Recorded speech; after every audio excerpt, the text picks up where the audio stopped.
काय झालं ना? आवाज येतो ना? आवाज येतो ना? आता येतोय ना? ते मी म्हणलं ना बोलू नका म्हणून ते नुसते अशी करायला. आज महाराष्ट्राच्या कानाकोपऱ्यात दुसरा महत्वाचा विषय असा आहे की मुंडे साहेबांनी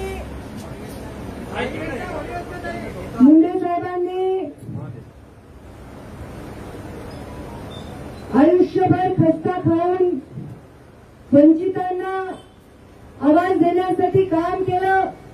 समाजातील अगदी तळागाळातील माणूस हा राजकारणात आला पाहिजे, लोकप्रतिनिधी झाला पाहिजे, आमदार झाला पाहिजे, खासदार झाला पाहिजे, जिल्हा परिषद सदस्य झाला पाहिजे, पंचायत समिती सदस्य झाला पाहिजे, मार्केट कमिटीला निवडून आला पाहिजे, वेगवेगळ्या संस्थांमध्ये निवडून आला पाहिजे, अशी भूमिका घेतली आणि सामान्य माणसाला मंच उपलब्ध करून दिला.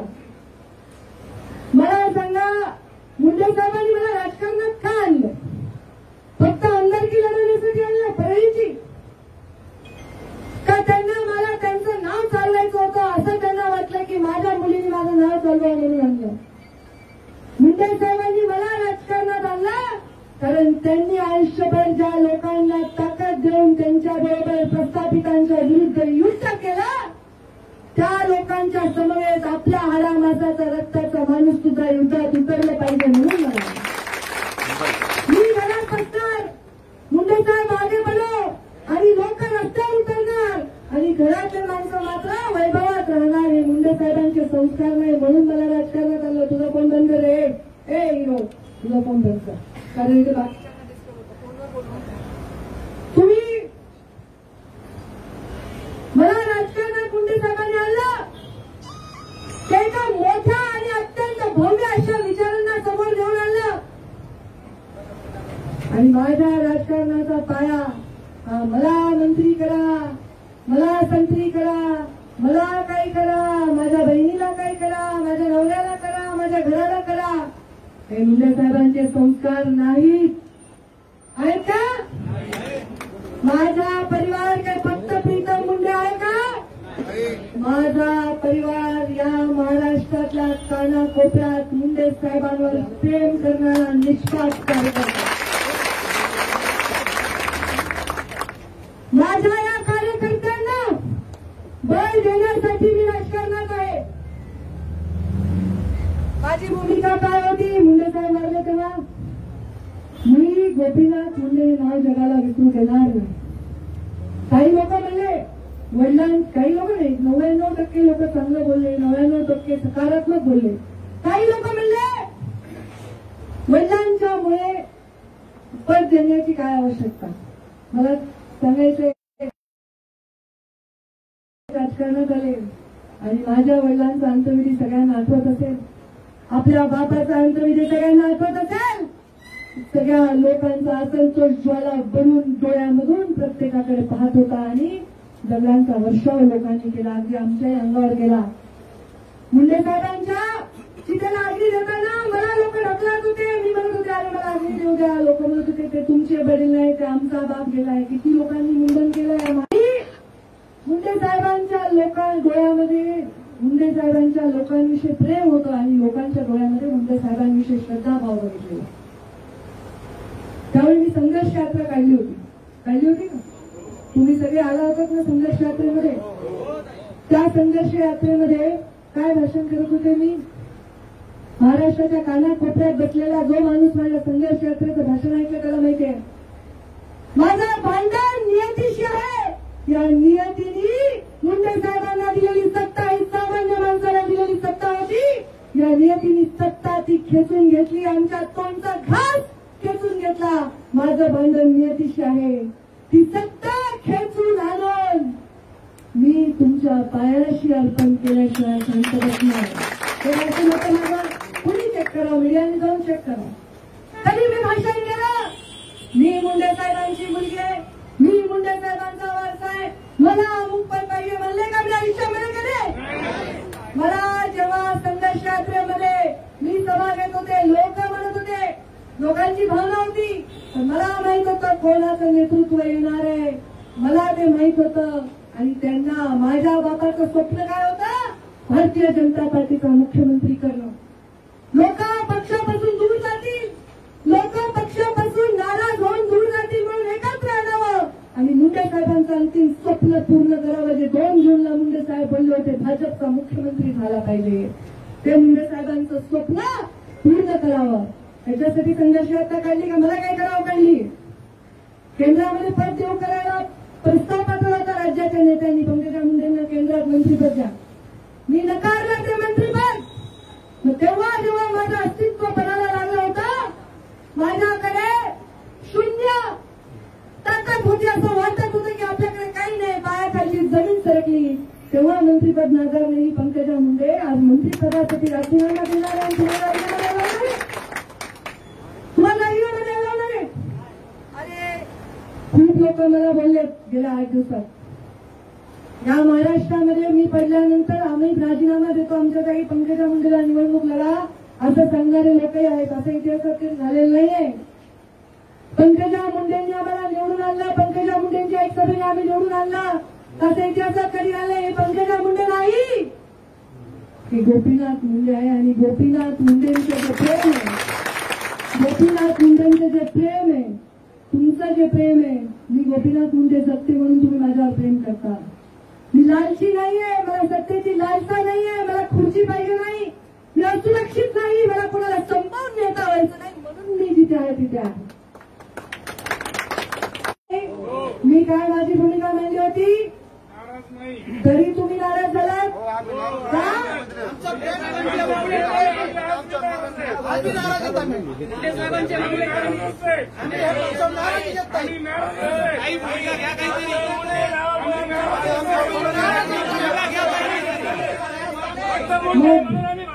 ऐका, पक्षाने खूप खाजगीकरण केलं आपलं.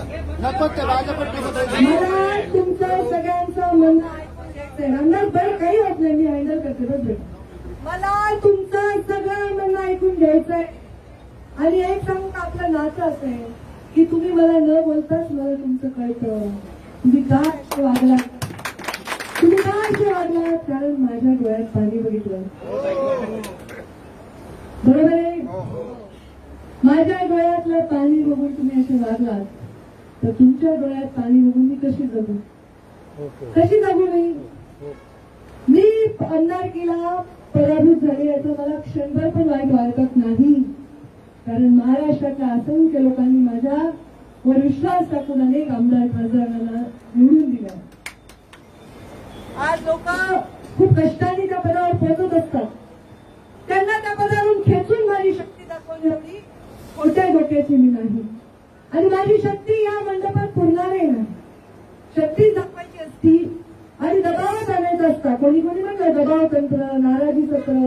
दबाव तंत्र करायला मला ही जागा पुरणार नाही. मला जर दबाव तंत्र करायचं असेल तर मला फार मोठी जागा, पण मला दबाव आणायचंच नाही ना. आम्ही कधीच कुणाच्या समोर कुठलीही मागणी केलेली नाही. मी काल दिल्लीला गेले, अनेक चर्चांना ऊत आला. पंकजा मुंडे दिल्लीला गेल्या, चांगल्या चर्चा झाल्या. मी माध्यमाचे आभार मानते की 99.99% माध्यमांनी जे योग्य तेच लावलं, अक्षरशः एक एक शब्द योग्य लावलं. काहीतरी कुठेतरी अशी बातमी दिली की प्रधानमंत्री मोदींनी पंकजाताईंना झापलं, अमूक झालं. माझ्या चेहऱ्यावरून, माझ्या बोलण्यावरून वाटतं मी झापून घेऊन आले इथे. हा, मी प्रधानमंत्री नरेंद्र मोदी यांच्यावर आमची जी बैठक झाली ती 100% संघटनेचा विषय होता. अत्यंत सुंदर आणि अत्यंत चांगली बैठक झाली. सन्मानजनक आणि प्रेमपूर्वक वागणूक प्रधानमंत्र्यांनी आम्हाला दिली. आमच्याबरोबर भरपूर वेळ घालून आमच्याशी संघटनेची चर्चा केली. तर आमचे राष्ट्रीय अध्यक्ष जे.पी. नड्डा यांच्याशी माझी भेट झाली, मी त्यांच्याशी चर्चा केली. त्यांना मी सांगितलं पूर्ण राज्यातून नाराजी लोकांची आहे आणि नाराजीमुळे लोकांनी राजीनामे दिले. मी पत्रकार परिषद घेऊन देखील दिलेले आहे. ते म्हणले आप उनसे बात करके उनको समझा देंगे, हमें विश्वास. हे एवढी चर्चा आहे. कळलं का तुम्हाला? त्याच्या पलीकडे दिल्लीचा विषय नाही. आता मी दबाव आणून काय होणार आहे? मंत्रीपद जर झाली, शपथ झाली, आता दबाव आणून मी काय मिळवणार आहे का? काय मिळवणार आहे मी? आणि मला सांगा, मुंडे साहेबांचे संस्कार आहे.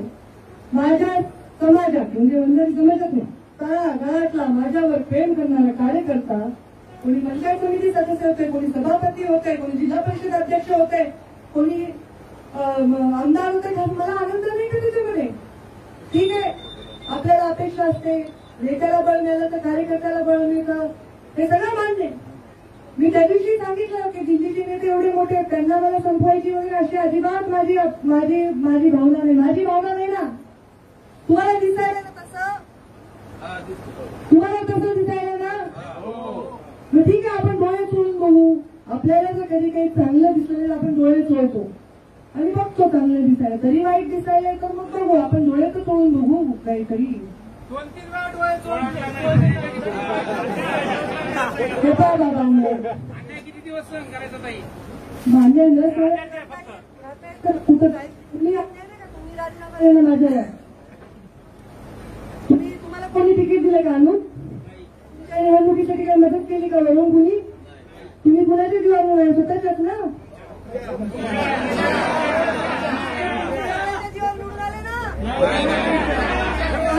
तुम्ही स्वतःच्या तुमच्या जीवावर मी आहे रे.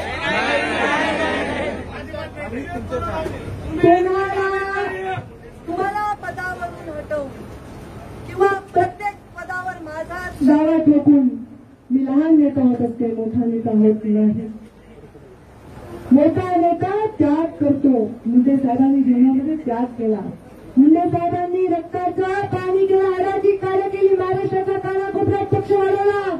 मी सांगितलं की मुंडे साहेबांनी कोणत्या सत्तेच्या खुर्चीवर विराजमान होण्यासाठी मला दिलं नाही. कोणीतरी म्हणलं पंकजाताई ना पक्षाने जे दिले ते पंकजाताई लक्षात ठेवतील. हो, मी जरूर लक्षात ठेवेन. मला पक्षाने जे दिले ते मी लक्षात ठेवी, नाही दिले ते तुम्ही लक्षात ठेवता. तुमचं फार हुशार अकाउंट आहे. पण मला पक्षाने मला दिले कॅबिनेटमध्ये ते सगळे पंकजा मुंडे होते का? सगळे कॅबिनेट मंत्री झाले. कोणी मुख्यमंत्री झालं, कोणी महामंडळाचं अध्यक्ष झालं, कोणी प्रदेशाचं अध्यक्ष झालं ना. तेही लक्षात ठेवतील. पंकजा मुंडेंना संघर्ष यात्रा काढून सत्ता परिवर्तनानंतर मंत्रीपद दिलं, त्याच्याबद्दल मी आभारीच आहे. मला वाटलं लोकांना खूप वाटत होतं काहींना काय मंत्रीपद मिळेल. ग्रामीण विकासमध्ये आता मंत्री राष्ट्रीय मंत्री आहे. राष्ट्रीय मंत्री आहे मी. केंद्रीय मंत्री नसले तर राष्ट्रीय मंत्री आहे ना. आणि मला माझ्या परिवारासाठी समाजात आपल्या सगळ्यात मोठी ताकद बघा. ह्याची पूर्ण झालं की नाही? कोणी केलं त्याचा पूर्ण झाला की नाही येतो? अशी मूठ आपली आहे ना, हीच आपली शक्ती आहे. हीच आपली शक्ती आहे. हीच शक्ती आहे. आणि हीच शक्ती आपली कमी करण्याचा डाव आपण सफल होऊ द्यायचा नाही. बरोबर आहे? त्यामुळे आज तुमचे सर्वांचे राजीनामे मी मंजूर करतो. मला प्रवास खडतर दिसतोय, मागेही खडतर होता, पुढेही खडतर आहे. मी हारले असले इलेक्शनमध्ये तरी संपले नाही ना. मी संपले असते तर मला संपवायचे प्रयत्नही संपले असते, पण मी संपलेली नाही. मी आहे. बरोबर ना? आणि मी कुणाच्या जीवावर आहे? तुमच्या जीवावर. इथे कोणी लाभार्थी मोठा माणूस नाहीये, ते बरोबर आहे. आतून मला सगळे टचमध्ये आहे. तिथे काही खूप लोक दुखावले नाही तसं नाही, पण सगळ्यांना योग्य निर्णय घ्यायची योग्य वेळ असते. माझ्या भावांनो, अविचाराने कोणताही निर्णय का घ्यायचा? आपण सात्विक माणसं आहेत, 90% वारकरी आहेत. बरोबर आहे की नाही? आपली वारी असती, एक आपली वारी होती भगवान गडाची. असं हृदयाचे तुकडे तुकडे झाले, ती वारी बंद झाली. आपण आपला भगवान भक्तीगड केला. आदरणीय मानकर नामदेव शास्त्रीविषयी एक शब्द मी कधी चकार वाईट बोलले नाही जीवनामध्ये. थोडी चुकीचे व्हिडिओ व्हायरल केले वगैरे, तरी पण तुम्हाला माहिती, मला माहिती, कधीही नाही. माझ्या निवडणुकीत पराभव झाला. एवढा पराभव कोण पराभव नाही झालं? या महाराष्ट्रामध्ये अनेक लोक पराभूत झाले, मी काही हरले नाही. प्रीतमताईंना नाव असताना, पूर्णपणे नायक असताना प्रीतमताईंचं मंत्रीपद झालं नाही, पण डॉक्टर कराडांचं झालं. माझं वय 42 आहे, त्यांचं वय 65 आहे. मी 65 वर्षाच्या मंत्रीपदावर विराजमान. माझ्या समाजाच्या माणसाचा अपमान करावा हे संस्कार आहेत का माझे? मी कशामुळे त्यांच्या या पदाला अपमानित करू? जे मुळात सौंदर्य त्याला असतं त्याला कोणत्या अलंकाराची गरज नसते. ज्याला अलंकाराची गरज नसते ते मुळातलं सौंदर्य नसतं. आज माझ्याकडे नसतील पक्षाचे अलंकार, आज नसतील माझ्याकडे पदाचे अलंकार, पण माझं सौंदर्य तुम्ही आहात आणि या सौंदर्याला कोणी काळा ठेवत नाही. दृष्ट लागून असं सौंदर्य त्याला काळं तोंड करायचं नाही. आपल्याला ही शक्ती क्षीण करायची नाही, वाढवायची आहे. मला तर महाराष्ट्रातून कोण आले, तुम्ही ते काही लोक इथे आले 700-800 लोक, काही लोक रस्त्यातून अडवलेले आहेत. पण मला महाराष्ट्रातून सांगायला आता जिल्ह्यात आम्हाला तुम्हाला बघायचंय. माता भगिनी सगळ्या मी मांडलेला हा सगळा संसार मी मोडून जावा अशी इच्छा आहे तुमची. हा कुणाचा कुणीतरी मला हाही प्रश्न विचारला की ताई म्हणजे तुम्ही जनतेच्या मनातला मुख्यमंत्री हा डायलॉग म्हणल्यामुळे तुम्हाला सगळं अवघड गेलं. मी म्हणलं एक तर स्वाभिमानाने राजकारण केलंय, संघर्ष यात्रा काढताना मला मुख्यमंत्री करायचंय भाजपचा हे म्हणलंय, मला व्हायचंय म्हणलं नाहीये. हे सगळं माझं निवडणूक झाल्यानंतर भाजपचं सरकार आल्यानंतर त्या गोष्टी कशा बाहेर येतात. त्या लोक गोष्टी पेरल्या आहेत मला अवमानित करण्यासाठी, माझ्याविषयी प्रश्नचिन्ह निर्माण करण्यासाठी. मी काही म्हणले का तर माझं रक्त काय काळे आणि त्यांचं रक्त गोरे का. कोणी म्हणते मला प्रधानमंत्री व्हायचं देशाचं, ते चालतं ते चालतं.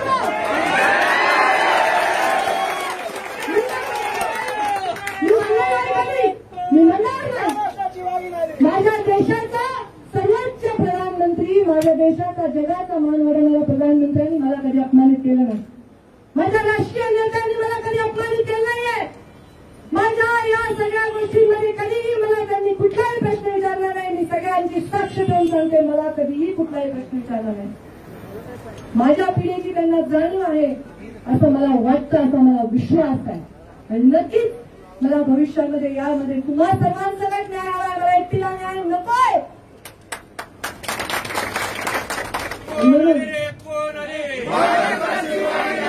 म्हणून आणि तुम्ही म्हणता महाराष्ट्राची वागी नाही, पुन्हा म्हणता पंख छाटले. नेमकं काय पंख आहे का पंचायत ठरवा तर एकदा.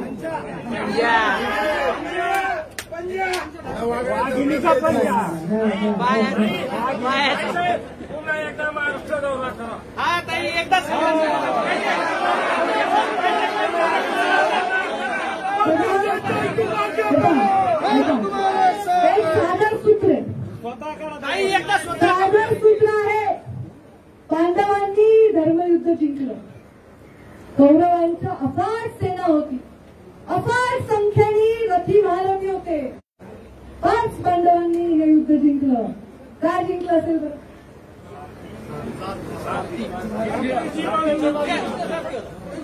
धर्म होता, नीतिमत्ता होती, सारथी कृष्ण होता, उत्तम राज्य करण्याची शक्ती होती. सगळं होतं की नाही.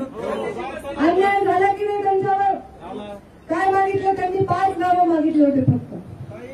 5 गावं नाही, 5 गावं मागितले होते. बरोबर आहे ना. मग श्रीकृष्ण कोण होणार आहे.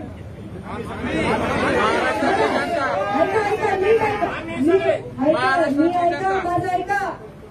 घर फुटल्याचं दुःख आम्ही भोगलंय, बाप मेल्याचं दुःख आम्ही भोगलंय, पराभवाचा भ्रष्टाचाराच्या आरोपाचा सगळं भोगलंय. कारण एकच प्रॉब्लेम आहे, आम्ही कुणालाच भेट नाही.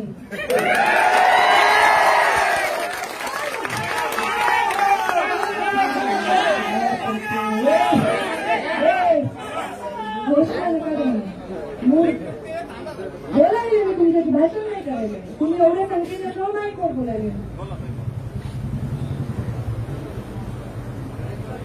काय बोलत होतो मी. घोषणा गटामध्ये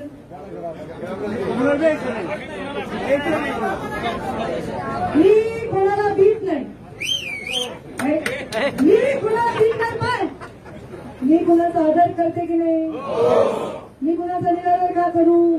माझे संस्कार आहेत निर्भय राजकारणाचे, पण माझे संस्कार आहेत संस्कारित राजकारणाचे. मी माझ्यापेक्षा वयाने मोठ्या, मी माझ्यापेक्षा मनाने मोठ्या व्यक्तीचा कधीच अपमान केला नाही जीवनामध्ये. मी निर्भय आहे, ते तुमच्या जीवावर आहे. मी सांगितलं तुम्हाला कौरव आणि पांडवांचं युद्ध थांबवण्याचा संपवण्याचा प्रयत्न पांडवांनी केला. मग मी कौरव आहे का पांडव आहे. मला इच्छा आहे की धर्मयुद्ध टाळावं का? कारण माझी सैनिक आडवे पडतात, घरात पडतात. मला नाही करायचं. तुमच्यासाठी माझं काय रे? तेव्हा कोणताही माणूस कोणताही निर्णय घेतो तो लाभार्थी असतो.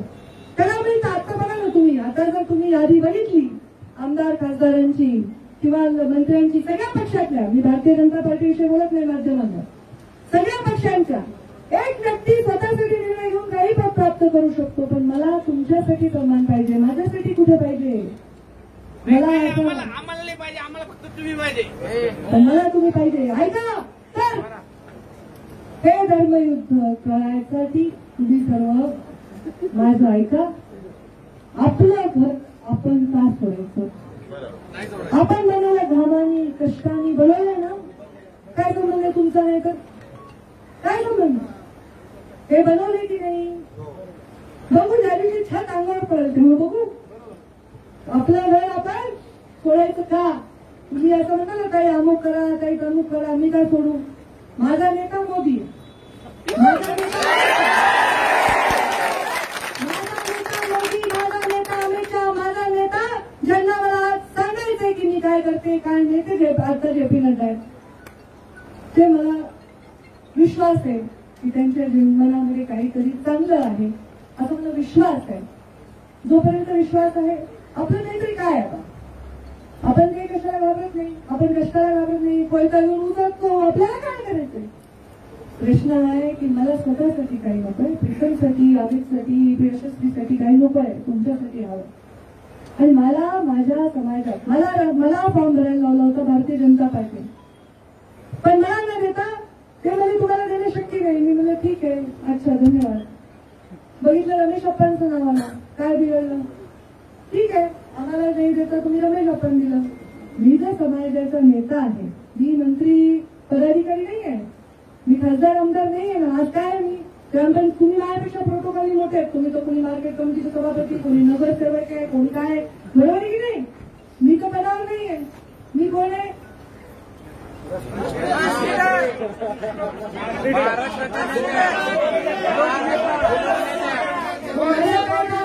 महाराष्ट्राचे लोकनेते आहेत तुम्ही. नाही, मी आज तुमच्या पालकाच्या भूमिकेत आहे. छोटी आहे मी, तुमच्यापेक्षा छोटी आहे मी. बरोबर आहे.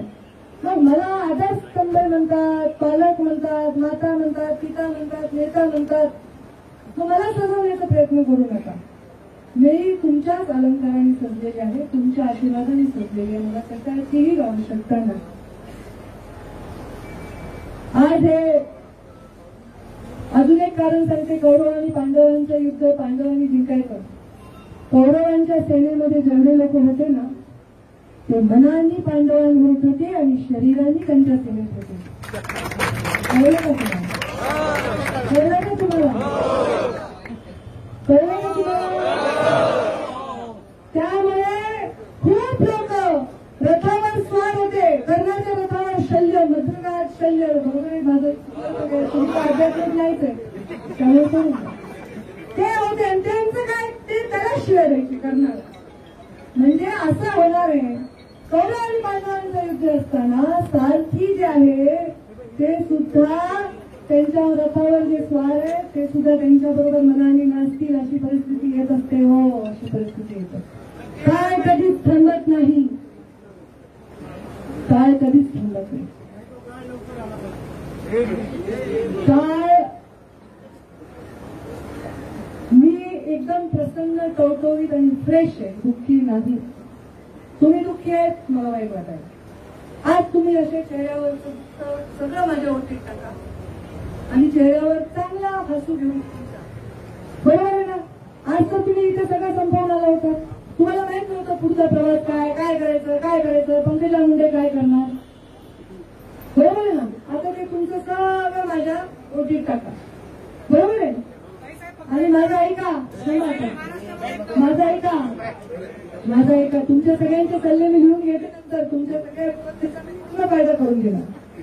पण माझा ऐका, आज तुमच्या सगळे दुःख माझ्या ओटीत टाका. माझ्या चेहऱ्यावरचा हसू तुम्ही तुमच्या घरी घेऊन जाणार. माझा सन्मान मला सर्वात जास्त प्रिय.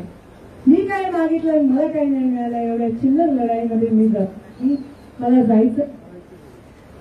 बरोबर आहे? आणि आपली ही वज्रमूठ. अरे किती लढाया लढलात तुम्ही माझ्यावर. एका रात्रीत मी भगवान गडाच्या पायथ्यावरून सावरगावला पोचले. भगवान गडाच्या जन्मस्थळी एका रात्रीत तुम्ही लाखोच्या संख्येने आलात रे. एका रात्रीत किती संघर्ष केले आपण. पण आपला मूळ स्वभाव आहे तो आपली नीतिमत्ता, आपलं सामर्थ्य आणि आपला समर्पण. आणि माझं समर्पण फक्त आणि फक्त तुमच्याशी आहे. आज मी तुम्हाला आव्हान करते की आज आपण धर्मयुद्ध टाळण्यासाठी इथे उभे आहोत. आणि धर्माचा जो व्यक्ती असतो तो धर्मयुद्ध टाळण्याचा प्रयत्न करत असतो. आणि तो श्रीकृष्णाने केला, तो धर्माने केला, तो अर्जुनाने, भीम आणि अर्जुन आणि सगळे तुम्ही माझे महारथी आहात. आणि तुम्ही सांगितलं की त्यांच्या रथावर स्वार आपल्या मनातून आपल्याशी जोडले जाऊ शकतात आणि जोडले गेले तुम्ही विश्वासाने सांगते. त्यामुळे ही लढाई पुढे अजून आपल्याला लढायची, अजून गोष्टी होणार आहेत. माझ्या जिल्ह्यात काही लोकांनी असं भाष्य केलंय, काही लोकांनी असं भाष्य केलं पंकजाताई पक्षाने दिलेलं विसरणार नाही वगैरे वगैरे. मी म्हणलं हो, मला तरी कळेल की कोणत्या पक्षाने दिलेलं काय विसरायचं नाही. काही लोक तुमच्याकडे किती पक्षांची यादी आणि कुणी कुणी काय दिलंय. अरे नेत्यांचे काने भरून त्यांना मोठेपणा देऊन मोठे होणारे मी नाही. मला पक्षांनी काय दिलंय, मला दिलंय, आमच्या चंद्रकांत पाटलांनी दिलंय. सहकार मंत्री झाले आमचे दादा पीडब्ल्यूडी मंत्री झाले, आमचे दादा रेव्हेन्यू मंत्री झाले, आमचे आज आशिष शेलारांनी खूप चांगलं वक्तव्य केलं. त्यामुळे कार्यकर्त्याच्या मनामध्ये जो रोष आहे तो काही बंद नाही, तो रोष आहे तो कोणी ऐकावा. तुमचा रोष कुणाला ऐकून ऐकू देणार. सगळ्यांनी प्रवीण दरेकरांनी सांगितलं, सगळ्यांनी सांगितलं की नाही. विश्वास राम शिंदेनी आज सांगितलं की पंकजाताई हे चुकीचं झालंय, मिळायला पाहिजे होतं प्रीतमताईंना, पण आता पंकजाताई योग्य निर्णय घेते. खूप लोक धरून बसलेले असतात, बरोबर आहे ना. मला काळजीने आई आणि बापाच्या दोन्हीची भूमिकेने निर्णय घ्यावे लागतात. तुम्ही खूप म्हणता हे कर ते कर, तुमचं सगळं ऐकून कसं जमल. त्यामुळे तुम्हाला सर्वांना विनंती आहे, आज इथे आपण या सगळ्या आपल्या प्रवासाला हे केंद्रीय नेतृत्वावरचा विश्वास आणि त्यांच्या डोक्यात असणारे काही विषय असतील, काही प्लॅन असतील त्याच्यावर सोडून द्यावा. एक या पूर्ण माझ्या प्रवासाला एक स्वल्प विराम द्यावा. पूर्ण विराम म्हणत नाही, एक स्वल्प विराम. कळते का स्वल्प विराम काय? तुम्ही इंग्रजी आहे मराठी द्यावा. आपल्या जीवनाचं स्पिरिट असंच ठेवावं. हे तुमची जी शक्ती आहे ती जरा इकडे तिकडे होऊ देऊ नका. काय माझं न बोलता तुम्हाला कळलं, तुमचं न बोलता मला कळतंय. आता ही स्पिरिट असंच राहू द्या. तुमच्या राजीनाम्यावर स्वार होणारी मी नाही. मला दबावतंत्र राजकारण करणं जमत नाही. कारण जी काही कोणत्या पक्षासाठी कोणाच्या चार दरवाज्यात माझ्या जोडे घेतलेले नाही. स्वाभिमान हा गोपीनाथ मुंडेंचा बाणा होता आणि गोपीनाथ मुंडेंनी समाजासाठी आपलं आयुष्य दिलं होतं. माझ्यामुळे माझ्यासाठी किंवा माझ्या बरोबर माझे कुणाला काही मिळालं तर मला त्याचा आनंदच आहे. आणि म्हणून फक्त मला संधी मिळाली असती तर मी त्यांच्या शपथविधीला गेले असते. मी जसं राज्यसभेचा फॉर्म भरायला गेले आणि तुम्ही काहीच बोलला नाही, मग काही गेल्या तर तुम्ही गेले असते. ठीक आहे, काही गोष्टी जशा हव्या तशा घडल्या नसतील तर त्याचं तुम्ही त्याचं टेन्शन घेऊ नका, ते माझ्यावर सोडा. अरे तुम्ही मला माहिती आहे तुम्ही ऊस तोडते कोण करा, कोणी आहे का ऊस तोडणार बघा. त्या ऊस तोडतेत काही लोक, काही ग्रामीण भागातले लोक आहेत. कुणी कसं आहे काय नाव बसून सांगा करतो बघा. आणि आता इथं कुठून आलात? तुमच्यासाठी आलोय. तुम्ही माझ्या घरी आलतात, माझी आई. हो हा अरे की अरे रामराव मिसाळ आहे मी. मिसाळ बसा बसा.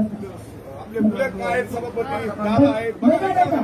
मग हे ऊस तोडणारा माणूस मला एकाने सांगितलं मुंडे साहेब एकदा जिल्हा परिषद उमेदवार कोणाला द्यायचं. जिल्हा परिषदेला उमेदवार कोणाला तर उसातून शिवाजी अप्पा मुंडे आले का माहित नाही मला. शिवाजी अप्पांना उठून आणलं उसातून निवडणूक लढायला. असं एक माणूस घडलाय काय असं जोडायचं का सगळं. उसाच्या भरातून आणून शेतात का मजुरी करणाऱ्या माणसाला उचलून सभापती बनवलंय, कुणाला सदस्य बनवलंय, कुणाला काय बनवलंय आणि आमदार दुसऱ्याच्या रथावर फार सगळे रथी आहेत आपल्याबरोबर. पण तुमचं हे पद माझ्यासाठी जास्त महत्वाचं आहे प्रीतम ताईच्या मंत्रिपदापेक्षा. इथून पुढे कधी असा प्रयोग मला प्लीज करू नका. प्लीज तुम्ही माझ्यासाठी सगळ्यात जास्त महत्वाचे. तुम्ही जेव्हा मी जाते तिथे तुम्ही बोलत येतं ना ताई मी माझ्या मार्केटचा सदस्य आहे, मला एवढा आनंद वाटतो. अरे हा आपला गरीब माणूस एक मार्केटचा सदस्य म्हणून. आता आपण ओबीसीचं आंदोलन केलं, यशस्वी झालं, निवडणूक पुढे ढकलली की नाही, दबाव आला की नाही. आपलं मुख्य ध्येय काय. आपलं मुख्य ध्येय एक पद प्राप्त करणं नाही. आपलं मुख्य ध्येय गोपीनाथ मुंडेंचं स्वप्न वंचितांचा वाली आणि वाणी बनण्याचं स्वप्न पूर्ण करणं आहे. आणि त्याच्यासाठी काय आणि त्याच्यासाठी मला त्या दिवशी वाटेल की बाबा आता इथे राहणार नाही तेव्हा बघू. आपलं घर आपण सोडायचं नाही हा माझा निर्णय आणि तो तुम्ही मान्य करणार आहे हा माझा विश्वास आहे. करणार ना करणार ना. मला मोदीजींना ऐकू द्यायला तर एक घोषणा द्यायला जरा. भारतीय जनता पार्टीचा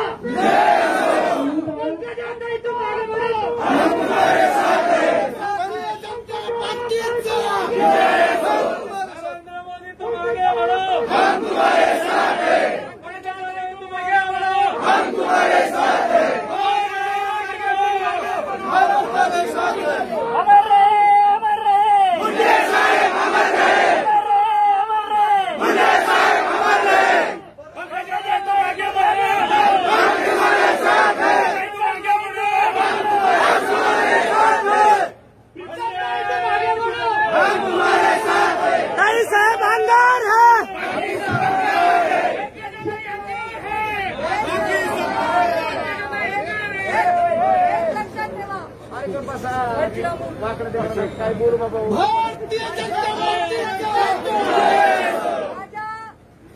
लोकांची तुकडे पडण्याच्या अनेक हे पाप सफल होऊ देऊ नका. आपण सगळेजण एका मुठीने राहू. भलेही 2 दिवस कमी खाऊ, भलेही आपण पुढे जिथे आपल्याला त्याग करायचं तिथे त्याग करू, पण आपण सगळेजण एका मुठीने एका जीवाने राहू. जीवाने मानतो जे आपल्या सगळ्यात मोठी शक्ती आहे ती शक्ती त्याच्यावर खूप आपल्याला काम करावं लागणार आहे आणि तुम्ही हे मला यशस्वी करून दाखवणार आहे हा विश्वास आहे. त्यामुळे आता आपण आलात 2 ग्लास खावा प्रेमाने. काही जिल्ह्यांना मी आज बोलवते त्यांच्याशी पर्सनल चर्चा करते. जे काही त्यांचं म्हणणं आहे मला रागवायचंय ओरडायचंय काय ते ऐकून घ्यायला मी तयार आहे. त्याच्यानंतर आपण सर्व इथून जावं अशी माझी सगळ्यांना विनंती. व्यवस्थित सुखरूप व्यवस्थित आपण अशी मला विनंती आहे. महाराष्ट्राच्या कानाकोपऱ्यातून ऐकणाऱ्यांना हात जोडून विनंती आहे. या धर्मयुद्धामध्ये सामान्य माणसाचा बळी जाऊ नये याच्यासाठी मी राजकारणात आहे. माझ्या मुंडे साहेबांनी मला हेच शिकवलंय. माझ्या कार्यकर्त्यांचं बळ कमी करून स्वतःचं बळ वाढवून माझे संस्कार नाही आणि म्हणून मी जो शब्द दिल्लीत उच्चारलाय की माझे लोक माझं ऐकतील आणि